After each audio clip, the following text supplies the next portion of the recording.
Hello and a warm welcome to Federal special program Capital Beat. Today, the 18th Lok Sabha began, and on the first day, the pro tem speaker Bhartuhari Mahatab took oath, and also the newly elected parliamentarians took oath.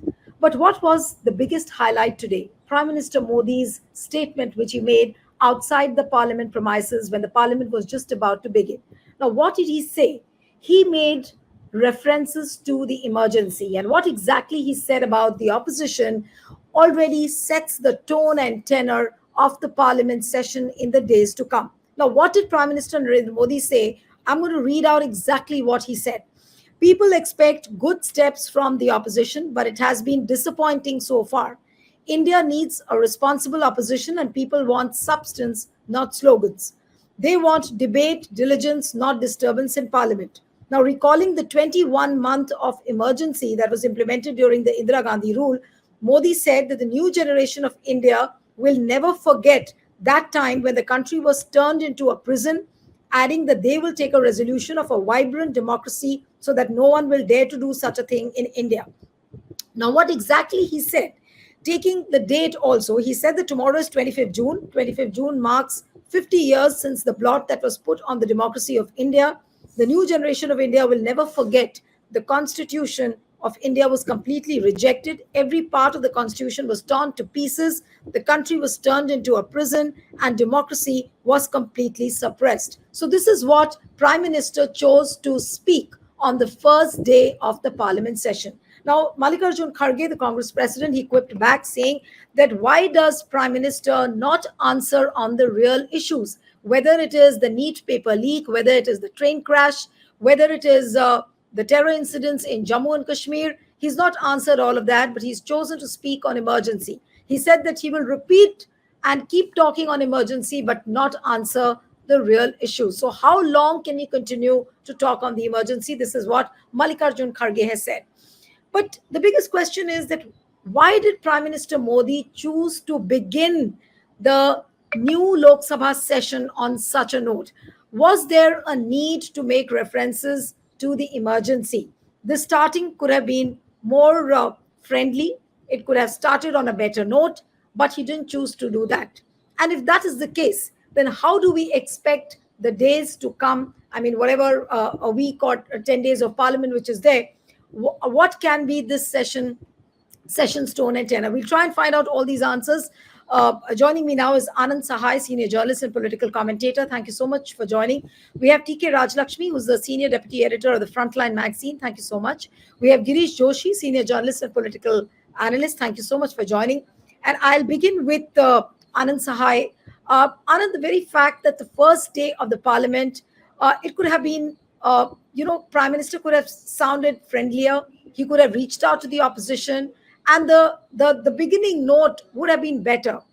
But it was just the opposite. He chose to be more acrimonious, more hard-hitting towards opposition, and to the level of going and speaking about emergency. And then he says that I will ensure that I will give everyone and every citizen of this country a Viksit Bharat, a Shrestha Bharat, and will ensure that nobody dares to repeat what happened in the emergency. Yes, Anand. Prime Minister N.D. Modi, his words have been utterly devalued. Anyone who covered the election campaign in Northern India saw that for themselves. They not only laugh at him, they're angry at him. His persistent use of vacuous language, emotional language to raise the religious pitch, saying things on substantive issues which either have no meaning or he does not understand. That is why not a single problem of the country, serious problem, was addressed in his 10 years. By problem, I mean those which concern the ordinary people. They were not addressed, and as a result of that, that became the biggest factor in the election. The BJP vote remained only slightly lower overall than it was in 2019. But if you look at the northern states, barring Madhya Pradesh, it dropped 8 to 9%. So if he had not gained votes so unexpectedly in Orissa, and then again in Tamil Nadu and in Kerala, where in Kerala they managed to get one seat. It would have been a disaster for this man. What happened to him in Varanasi? In Varanasi, his own RSS, they've told me that we will vote Nota, we won't vote for this fellow. So he has not been chastened. He has not learned his lessons. This emergency issue, please don't read too much meaning into the fact that today was the opening day of Parliament. Before he entered the House, he said all this outside. He said all this outside. He has nothing to say. He frankly has so little of substance to convey to the Indian people that ND Modi sounds tired, sounds exhausted, sounds bereft of ideas and new concepts which are important if you wish to build what he keeps saying, a Viksit Bharat. He doesn't even know what it means. A BA honors undergraduate in economics will tell you what it means to be a developed country, what level of per capita income it takes. Here, 66% of the country is living below the poverty line, though admittedly, since Tendulkar, we have not had a proper definition or a new definition of the poverty line. Our problems are immense. Has he reflected on why he lost Banaras? So why he lost so many votes in Banaras? And to this day, his election result is a matter of great controversy in Banaras. So instead of reflecting on any of this, since then, what Mr. Kharge has pointed out to NEET and other things which are rocking the country today, so how will he say anything of value? He makes no value addition no matter when he speaks. And if you look at the record of the last 10 years, he would have referred to the emergency. Let's come to the emergency now. At least 50 times, if not more. At least 50 times. But with what effect? If he wants to say that democratic ideas were suspended, people were put in jail, etc., right? Then poor chap can't elaborate. But today we have no emergency in the last 10 years, no declared emergency. And yet the Enforcement Directorate and the CBI and the IT kept hounding ordinary people. So he'll have to face that stark reality also. So how does he do that? Indira Gandhi dismantled the emergency, right? She brought the emergency, she dismantled it. She must have faced some pressure, must have realized that this is not what people want. She came under international criticism, rightly so. But then she took steps. What's this gentleman done? Apart from mouthing normal platitudes, remembering Ma Bharati and Mata Ganga, using stuff from the iconography of a certain religion in order to evoke religious sentiments and emotions, always aimed at something. These have not bettered him as a politician, as a man with a nobler political ideas and thoughts. These are aimed at a community, or they are aimed at glorifying something special, something different. And while he is trying to remind me, I'm a citizen of the emergency, let me also remind him that 24 years before the emergency, in January 48, January 30th, 48, a great Indian who was a great nationalist and a great Hindu, but he was not a Hindu nationalist, was shot dead. Let Sri Modi reflect on who shot him dead, and let him please make occasional references at least to that, right, instead of pushing Gandhi into the backyards of Parliament House Hmm. and then reminding us of the Constitution by pushing Ambedkar to the backyards of Constitution House. Hmm. Right. All right. Now, let me come to Raj Lakshmi. That why do you think that Prime Minister and what is going to happen post the comments which he has made? Already, a lot of political reactions have started coming in. Mehbooba Mufti has reacted. Umar Abdullah also said that rather than attacking the opposition, it would have been better that he would have spoken on real issues. Is that going to be the agenda of the government? So, what is going to be the tone and tenor of the coming days of the Parliament session, according to you? Yes, Raj Lakshmi. Yeah, I mean, I do not see, in fact, anything significantly different, Nilu, compared to what has been happening over the last few years, or in fact, over the tenure of this, the BJP-led NDA, because again, on the issue of consensus itself, I mean, he speaks that that the government should run, by consensus. Okay, this is what he said in his speech also, but his actions, definitely do not reflect that, or for that matter, the NDA's actions. For instance, the whole issue, the election of the speaker itself. I mean, it could have been evolved, by consensus. I mean, because the first step that the government could have taken, by way of consensus. Then on the other hand, I mean, again, it's a standard, deflection tactic that this government has honed to a perfect skill. In fact, we've had the whole expose about the paper leaks, involving thousands of students, in need, as well as the cancellation of exams, the net UGC, etc., and the consequences of that. But this government has been told, apart from instituting a CBI inquiry, which is part of the process, but to say something, to use parliament to address these issues, to address the issue of food inflation, to address the issue that so many state governments, in fact, led by the BJP, are indulging in in a completely lawless manner, as far as dealing with issues like, for instance, the bulldozer Raj is again sort of being carried forward, with impunity in several states. There's this place called Akbarpur, which we found several houses in this heat, being sort of demolished.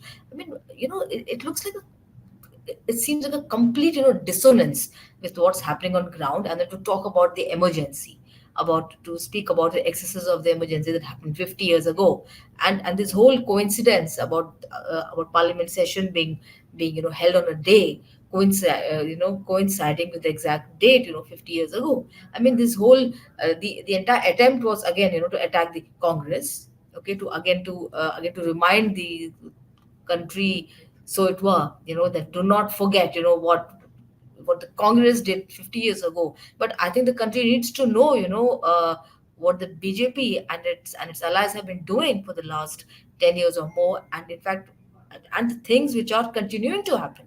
It's not that there has been an abatement on attacks of, minorities. Okay, isn't that an emergency of sorts? Food inflation. The RBI has admitted that inflation isn't coming down because of food inflation, essentially. And isn't that an emergency? I'm saying on a day-to-day at level, people in this country face an emergency of sorts. I mean, this complete, dissonance about what's happening on the ground. It's a complete refusal to accept that the reduced numbers, are because of this dissonance, because of this awareness that the dissonance exists between what the BJP and its allies, profess to do, and what actually exists on ground. You know, and so I'm saying that, this could have been an occasion for him to reflect as to why did the BJP come down to 240. A certain humility, should have been expected, but again, it was this almost in your face, assertion that we are there, and that it's not going to change. We are going to conduct parliament. We are going to conduct ourselves in exactly the same way as we have been conducting ourselves in the past. I mean, of course, it all depends on how its allies are going to take it this time. I mean, No, it's not absolutely. yeah. Yeah. No, So but the biggest question now is that Girish, I'll come to you that if this is the tone and tenor of of the government. And the opposition has also very clearly said they held booklets of Samvidhan today, the constitution booklets, and then they said that, we will not try and compromise on any bit as far as saving the constitution is concerned. So if that is the note on which both sides have got stuck, and it seems that, uh, Prime Minister's references to emergency show that, nothing at all seems to have changed him at all. And if the opposition now is more in, I mean, it looks far stronger. And if it is saying that they will not buckle down on anything, so how much of the business are you really expecting will be transacted? And also the monsoon session which is coming up. If this is a stormy note on which the starting has been made of the new Lok Sabha. In fact, this is his inherent nature. See, why did he? There was no reason for the first day to stand outside the parliament and make such all this nonsense talking about it. What was the point in doing that? You have still not officially been the member of parliament unless you have signed the book. Under what capacity were we addressing the people of India? Whether you wanted this message for the people of India to go or to the parliamentarians. And this was also a part of democracy. If they don't want to attend to your meeting, they won't. It's a part of democracy. They are opposition. So this is his nature. He always wants to send the message across. And when he's talking of emergency, if you can read the 13th July 2000 article of Dr. Subramanian Swamy, Atal Bihari Vajpayee, after the secret undertaking, spent the whole emergency 20 months at his home on payroll. Who has gone to the jail? Let them name the people who have gone to the jail. They were all small people who had gone and they were never taken note of. And I can tell you personally, my uncle, he was a very strong worker of Congress in a remote place. He was a very senior advocate. Police did not dare to catch him. So they told, Dada, why can't you go to somewhere? We'll arrange some guest house. You can stay there. And so it was not there. So this is a shameful position. That time police also knew that what is wrong. They did not help out. But today we are really ashamed to see these officers like election commissioner and the very top bosses of the police. How are they unwillingly or willingly helping out the people? They are harassing the people. Few days back in Gujarat, when there was a NEET teachers protesting, the same police 15 days back who was protesting for their wages are picking up them and throwing them into the vans. So do we really have the moral left with the department? When you join the services, you take oath that you are here for serving the people. What is the oath they are taking off? But if I very well remember the very good saying of Buddha that you will be punished, not be punished for your anger. You will be punished by your own anger. Now this is it. Today, if you see the reaction of the people sitting next, otherwise, had they got 303 and his entry into the parliament would have been very big pomp show. And the most change, what we can see is basically he started telling Sathiyo, Mitros is gone, Bhaiyo or Beno is gone, and he has not uttered a single time the NDA or BJP. Yes. He is still under that impression that he has come with a majority, and this is the behavior, it won't go. Till the last end, he will keep his things getting going on because he has never faced this situation for all of his life. 12 years into Gujarat and 10 years there. So now when he will have a unique situation, we will have to see how he reacts. Because he doesn't have that position where he can ask the speaker to just disqualify the people. That situation is not there. So we'll have to wait and see what is the reaction. And when Rahul Gandhi and Khadge says that we will definitely fight for this, the war is going to be very strict, tough this time. Right. But Anand, one would also see this as Prime Minister putting up a brave heart despite a dismal performance in 2024 elections. People would read it that way as well. Of course, all those points are there that, these unnecessary references which he made to the emergency, they were not required. But then the other way of looking at it is that he's trying to put up a brave heart, and he's just trying to show as if things are just normal. Is that the message which is sent out by the Prime Minister? And likewise, all the BJP parliamentarians will also behave in this manner. That look, nothing has gone wrong. Of course, I don't know whether they will try and introspect into the reasons of this dismal performance, because very little is coming out from the review meetings except of some dissonance which is happening in Uttar Pradesh. But otherwise, we are not hearing anything about the review of the 2024 elections. Yes, Anna. at the risk of saying again what I said a little while ago, Shri N.D. Modi has nothing new to offer. He keeps on repeating old cliches. He keeps on repeating tired ideas which have failed. The numerous references to emergency did not make him dear to the people of India. And that's why he's got the result he has got. But more than that, going beyond that, you see, he has not yet been elected the leader of the BJP parliamentary party. That is the prime condition on which the President of India is meant to invite anyone to take oath as Prime Minister, and then, given a certain number of days or a few weeks, a deadline is given. By this time, you prove your majority on the floor of the House. He has not yet proved his majority to the newly elected BJP MPs. And he is trying to lecture the country on values of the constitution, of the conventions which form the constitution. In Britain, from where we take a good deal of our parliamentary values and systems and constitution, they have a whole body of conventions going back a few hundred years. The entire British constitutional law, on which our own constitutional law is derived from that, depends on conventions. A convention is that how do I know that Sri Girish Joshi or Ms. Neelu Vyas is the elected leader of the parliamentary party? I do not know. But if you are a complete cowboy, what you will do is you will brandish your gun and go and take oath. And it is a crying shame that Rashtrapati Bhavan permitted such an action. It should have been stymied. Right. So right now, he has been appointed the Prime Minister by Rashtrapati Bhavan. So N.D. Modi has to be called the Prime Minister. And therefore, otherwise, he is an elected MP from a certain constituency. And Ma Ganga did not call him with the same enthusiasm and fervor as she had done last time.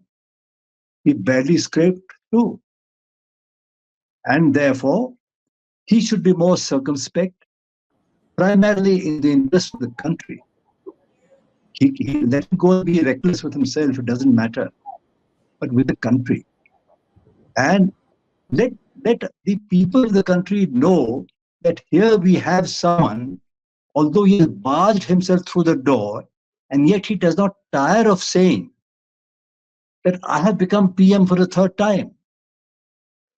He compares himself with the first Prime Minister, who was elected 3 times thumpingly. In the last election which Nehru fought and won, and shortly after which he passed away, his party had more than 365 seats in a 508-member Lok Sabha at that time. This man has 240 out of 543. And thanks to the sudden collapse of Sri Naveen Patnaik for highly, unexplained reasons in Odisha. Otherwise, he'd be down to 220. So this is the state of affairs.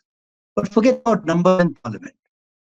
What issues of the ordinary Indian have been solved, whether man or woman, farmer or worker or student or youth, or the middle class?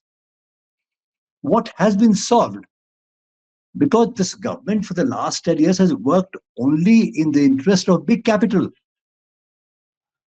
Authoritarian governments all over the world, fascist governments all over the world, they work in the interest of one party, one class. If you look at class, it has got nothing to do with caste. Right. A certain class. So that direction is very, very clear. So he should be told, if the opposition is alert, they should tell him, they should warn him. Please do not only correct your language, correct your actions. You've shown enough partiality to last you a lifetime to the comfortable classes of this country. Please show some hamdardi in your policies, not in your statements. Right. For the 80 crore Indians who you keep dangling on a free ration, that is a crying shame. No, yeah, obviously, with all these issues which you pointed out, they are there in the face, and Prime Minister has not answered to it. But Rajalakshmi, coming to you now, given the fact that he will be questioned again and again on all these issues, I don't know how much of the answers will the people really get. But Kiran Rijiju, who's the Parliamentary Affairs Minister, right in the morning, he put out a tweet saying that we'll try and coordinate with everybody, we'll try and reach out to everybody, and we'll try and resolve the issues. We will try and run the house as much as possible. Now, of course, that looked like a very customary tweet, and then comes Prime Minister's statement on references on emergency. So, where do you see the things really heading from here on, as far as the Parliament session is concerned? Of course, this session is very short. It'll end on 2nd or 3rd July. But beyond that, we have a monsoon session as well. A lot of other issues will come up. Do you expect Kiran Rijiju to walk that extra mile, talk to the opposition? Because everybody recalls the Vajpayee era, and also the coalition era of UPA, when the parliamentary affairs minister did that extra mile of talking to the opposition, walking across the aisle, shaking hands with the opposition leaders as well.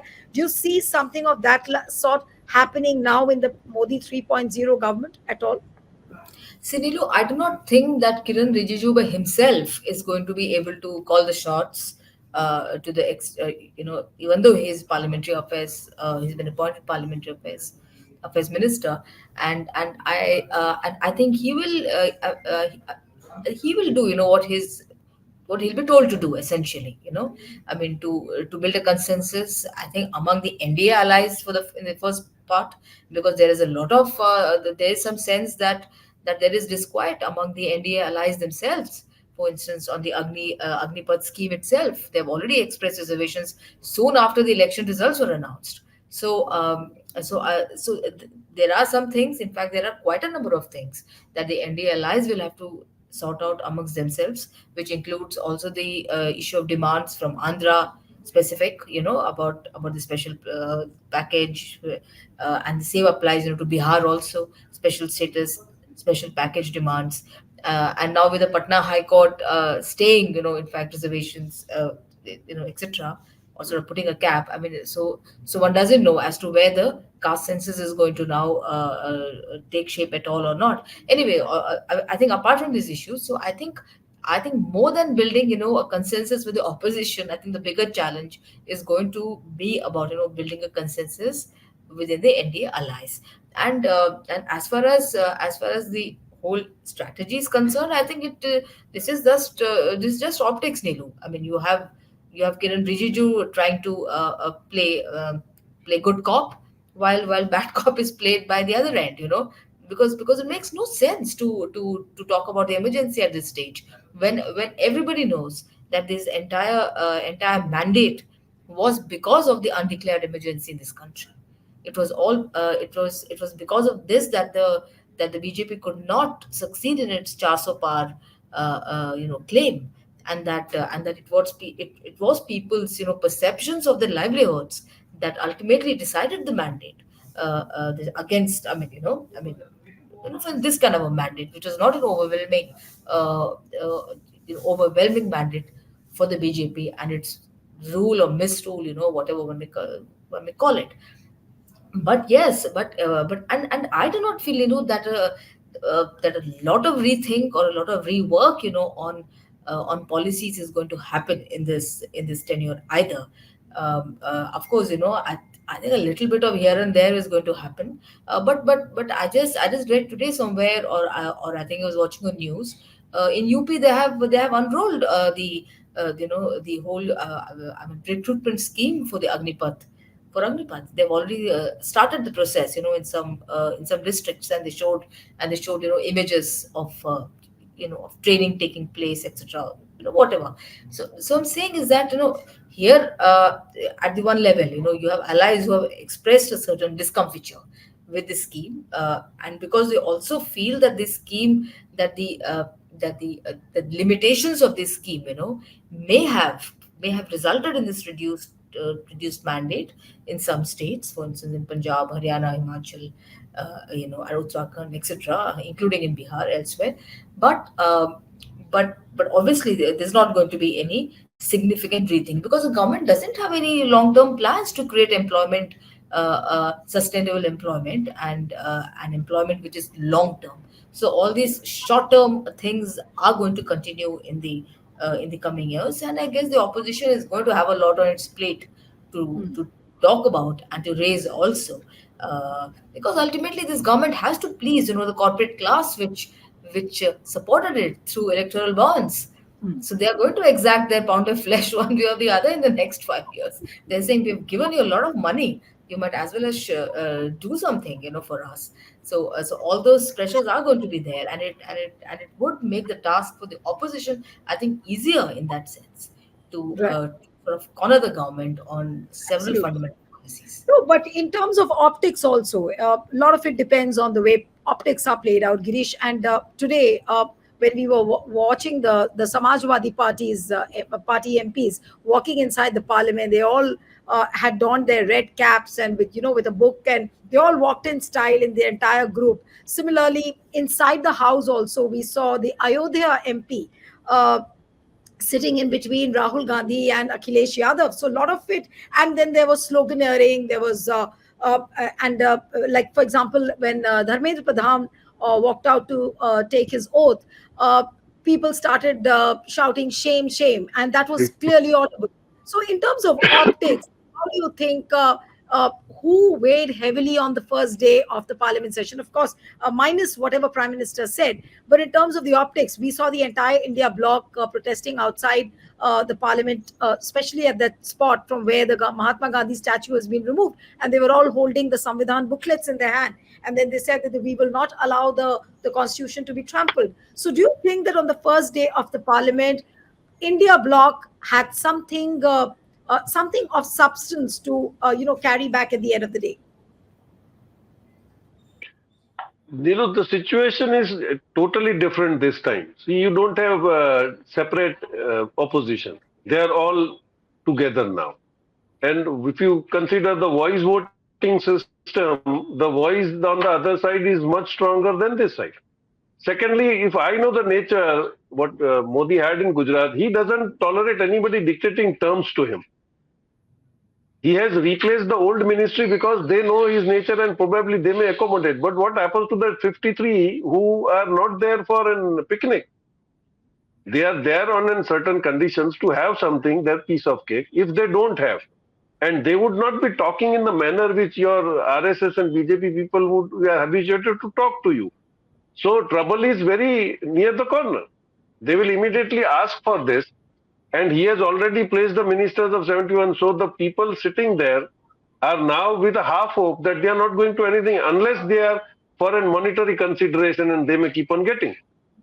So things are tough. And this time the biggest drawback Modi would be facing is the leader of opposition. You will not have that rules applied on the leader of opposition that you can call the marshals and drag him out. So tough time is there, and they have right from the day one proved what he wanted to do. He said spoke something outside the parliament. He did unparliamentary thing. So even these people have done. They have started hooting. They want to make realize Modi every second that now the opposition is strong and we are there. So it's tough time, and definitely we'll expect something. He will not be able to continue as per his nature. I know he will not be able to work into these circumstances.